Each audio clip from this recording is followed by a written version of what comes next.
Hello everyone, today we are going to learn basic Autodesk Inventor 2027, how to rotate part in assembly.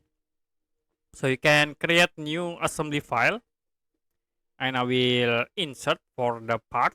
So I will use this part as example. I will attach to objects,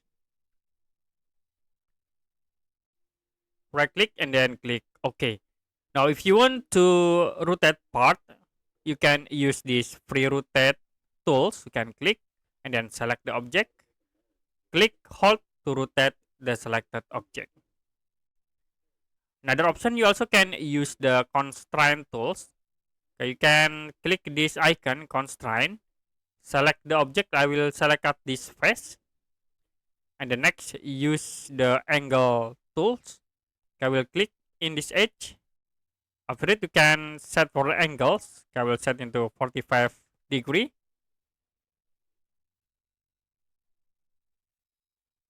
Click at this undirect angle, and you can see the object will be automatically rotate into 45 degree.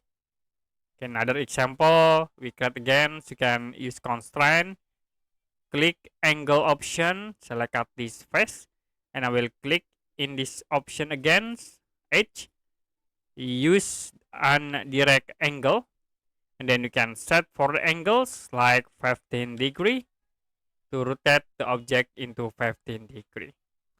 Okay, that's it for basic Autodesk Inventor 2027, how to rotate part in assembly.